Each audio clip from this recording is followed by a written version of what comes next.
آج کی آیت: مبارک ہیں وہ جو رحم دل ہیں کیونکہ ان پر رحم کیا جائے گا۔ متی 5:7 آیت۔ عزیزو، آج میں کہیں پڑھ رہی تھی، لکھا تھا زندگی بھر خوش رہنے کے اصول۔ جہاں قدر نہیں وہاں جانا نہیں، جو سنتا نہیں اسے سمجھانا نہیں، جو سچ بولنے پر روٹھ جائے اسے منانا نہیں، جو نظروں سے گر جائے اسے اٹھانا نہیں۔ زندگی میں کبھی تکلیف آئے تو گھبرانا نہیں، جو دوست مشکل میں کام آئے اسے گنوانا نہیں، جو مشکل میں ساتھ نہ دے اسے دوست بنانا نہیں۔ یاد رہے، جو اچھی بات آپ کو لگے وہ دوسروں تک ضرور پہنچائیں۔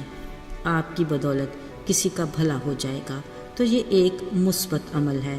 بلا شبہ خوش رہنے کے لیے کئی جتن کیے جاتے ہیں، پر کیا کہنے اس خوشی کے، کبھی تو بڑھ کے گلے لگاتی ہے، پر کبھی ذرا سی جھلک دکھا کر منہ موڑے کہیں اور چل پڑتی ہے۔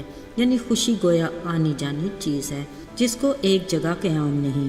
پھر بھی اس وقتی خوشی کے لیے انسان زندگی بھر جدوجہد کرتا ہی رہتا ہے، جس میں کبھی کامیاب اور کبھی ناکام۔ اصل میں ہم وقتی خوشی حاصل کرنے کے لیے بھاگ دوڑ کرتے ہیں، جبکہ دائمی اور حقیقی خوشی کی طرف رجوع ہی نہیں کرتے۔ یاد رہے، اس کا منبع صرف یسوع ہے۔ اس بارے میں آگاہی اور رہنمائی خدا کے کلام سے ہی ہوتی ہے۔ عزیزو، کلام مقدس میں زندگی بھر حقیقی خوشی سے لطف اٹھانے کے اور بھی بہت سے اصول لکھے ہیں، مگر جو آج نظر سے گزرا وہ یہ ہے کہ رحم کرنے میں اور معاف کرنے سے جو خوشی ملتی ہے اس کا کسی اور چیز سے مقابلہ نہیں۔ رحم اور معافی خدا کی صفات ہیں جو وہ اپنے لوگوں کو بھی عطا کرتا ہے۔ اگر تو ہم اس کے فضل سے نرم مزاج ہیں تو رحم دلی بھی اسی سے جڑی ہے، جو ایک خوبصورت صفت ہے اور اسی کے فضل کے باعث ملتی ہے۔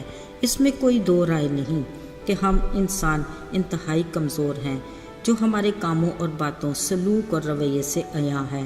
اکثر اوقات عزیزوں، دوستوں اور گھرانے میں ایسے معاملات ہو جاتے ہیں جس میں ہماری ناراضگی کا عنصر غالب آ جاتا ہے۔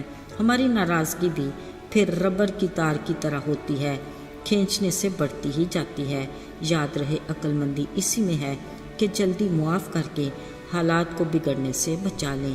یہ بھی ہماری کمزوری ہے کہ الزام لگانے میں ہم دیر نہیں لگاتے اور معاف کرنے میں کافی وقت گزر جاتا ہے۔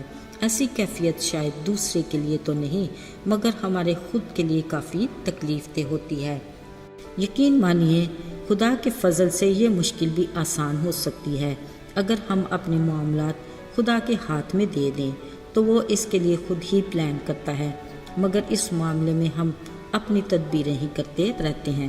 عزیزو، کچھ دیر کے لیے یاد کرتے ہیں اسحاق اور ربکہ کے بیٹوں کو، یعنی عیساؤ اور یعقوب کو۔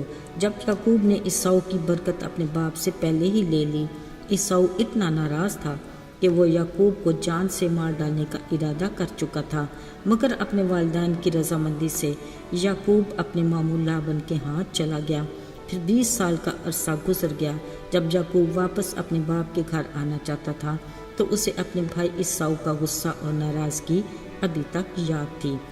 جب اسے پتہ چلا کہ عیساؤ 400 آدمیوں کے ساتھ اس کی طرف آ رہا ہے، سو اس نے عیساؤ کے غصے سے بچنے کے لیے اپنے بال بچوں اور بیویوں کے غول بنا دیے اور دیگر مال اور اسباب کو بھی حصوں میں بانٹ دیا۔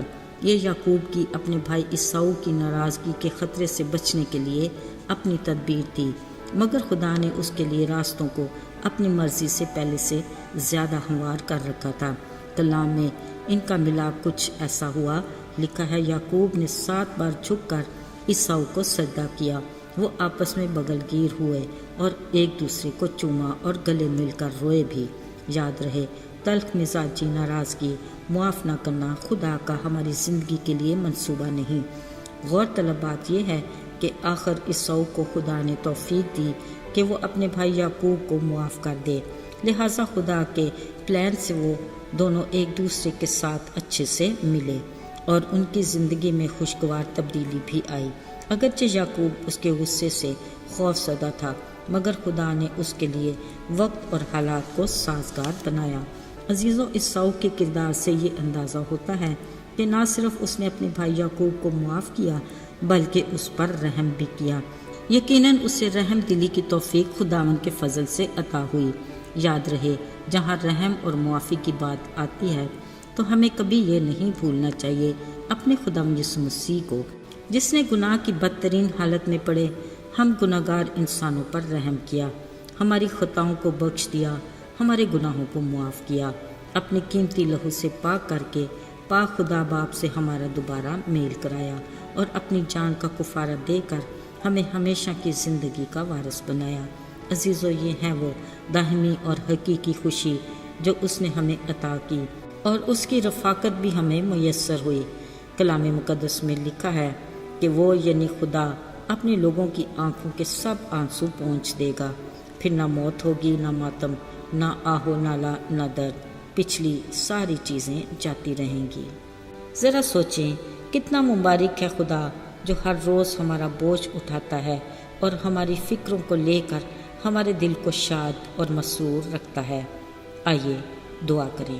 اے رحیم اور مہربان باپ خداوند، ہم تیرے فضل اور رحم کے لیے شکر گزار ہیں۔ تو نے ہمارے گناہوں کو معاف کر کے ہمیں اپنے فرزند بنایا۔ تیری دی ہوئی برکات اور خوشی کے لیے ہم تیرے دل کی گہرائیوں سے شکر گزار ہیں۔ یسوع کے بابرکت اور مبارک نام میں مانگ لیتے ہیں، آمین۔